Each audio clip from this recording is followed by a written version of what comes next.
Number 1. Use anything but anger. When we're angry, we protect ourselves from feeling hurt. That's because hurt is such a harder thing to feel than anger. Hurt makes us feel vulnerable. Being vulnerable makes us feel powerless. And nobody wants to feel powerless. So we use anger to push away our hurt and our sadness and our vulnerability, and in the process, we end up pushing away the people that we love the most. Anger is also the kerosene of relationship problems. Pour anger onto any issue that you're having and watch it ignite. This may be why we can have the same argument over and over and over again in what you might call argument deja vu. The anger builds and feeds on itself until there's permanent damage or it explodes. So, when you find yourself feeling angry, sit down, take a deep breath, and ask yourself, what am I really feeling underneath all this anger? Expressing just about anything other than frustration or anger can bring you closer. The next time your partner disappoints, and they will, instead of going on the attack, imagine saying, I feel sad, or I feel hurt, or I feel disappointed.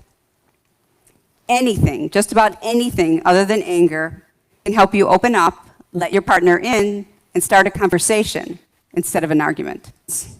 When we're angry, we protect ourselves from feeling hurt. The second step, raising the bar. Which is when you challenge yourself to be better. Whether your partner is behaving well or they're behaving badly, whether they're meeting your needs or they're not meeting your needs, you take the high road. Suppose your partner's stressed out, or they're in a mood, or they're being irrational. Hard to imagine, I know. You can go down that rabbit hole with them, or you can make a different choice. When your partner's spinning out of control, and that's most of us from time to time, you don't have to catch their crazy ball. As the saying goes, the hallmark of a good relationship is when only one person goes crazy at a time. Instead of catching the crazy, raise the bar and challenge yourself to be helpful, patient, caring, and kind. These are all factors that research indicates make relationships happier. Instead of yelling, oh my God, what is wrong with you? Stop, take a breath. Imagine saying, I'm so sorry you're upset. What's bothering you is important to me. How can I help? There is nothing to fight about if you're being helpful. You won't get caught in the downward spiral if you're consciously raising the bar, which is when you challenge yourself to be better. Number 3. I would love it statements. Love it if you would offer to help me with the groceries. I would love it if you would tell me when I look nice. I would love it if we picked a night to be alone together. Doesn't that sound better than, you never make time for me? But a word of caution. Only use I would love it in a way that's positive and future focused. So don't say negative things like, I would love it if you would stop being such a jerk. That's not positive. That's criticism. And don't say things that focus on the past, like, I would love it if you would clean the kitchen yesterday. Again, that's just criticism. Focus on moving forward and being positive.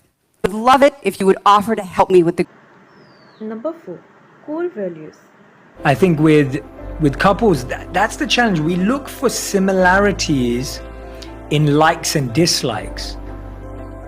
You know, when you're dating someone or you're meeting someone, you're always like, oh, do we like the same food? Do we like the same things? Do we both like being alone? Do we both like this? And you look for likes and similarities on quite superficial things that are not actually relevant to the quality of a relationship. What's really the heart of the quality of a relationship is, do you have the same likes and dislikes as to how to build a relationship in terms of your values about a relationship? Yeah, it's about values. Yeah. I mean, you can be, my wife and I are completely different in so Me many too. ways. Yeah, that, us too. You know, a lot of people are shocked that that it works. And Yeah. I mean, we've been together for 20 years. Congrats, so man. That's we amazing. figured a few things out, but it's because we share core values, even though from, and from a surface perspective, we look very different. Yeah, and core values, not just from the point of view of the deeper thing that builds you both, but I mean core values of how you view a healthy relationship. Yeah. Like me and my wife both view a healthy relationship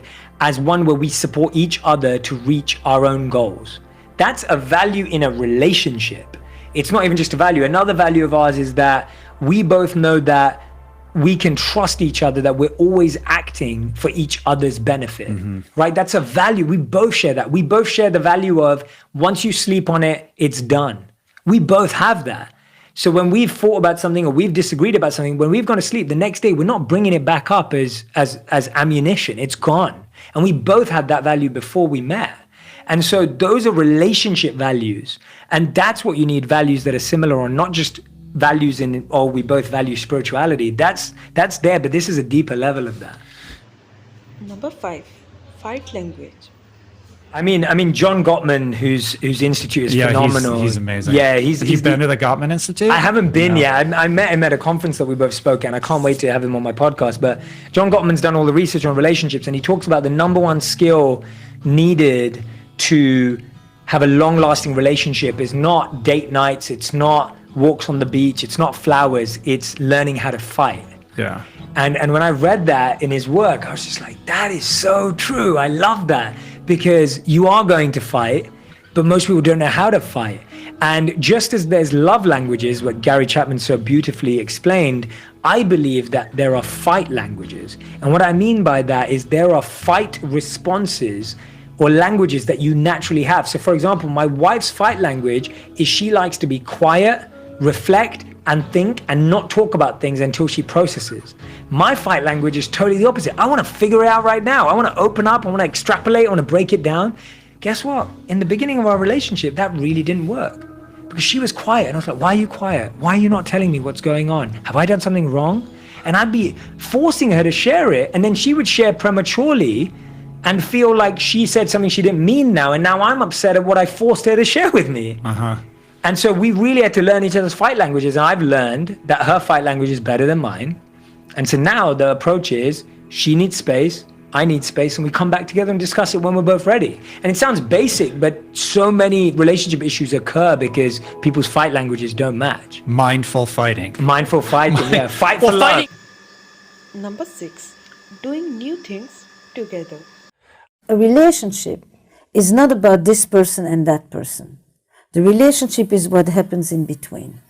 This is my view on relationships. It's not an essentialist view, this is this personality and that personality. It's the dynamic. Right. So the relationship is a figure 8. It's what I do that makes you do something, that then makes you react to me a certain way, that then draws that out of me, that draws that out of you, and each one actually creates the other. Expectations, calibrating expectations, diversifying your social connections, and taking risks and doing new things is the research of Eli Finkel for thriving relationships. But then in that piece, I think play is essential. It's huge, Playfulness, right? it's huge. And it is actually the quality of emotions that is the least talked about. How often are you playing in your All relationship? the time. All the time.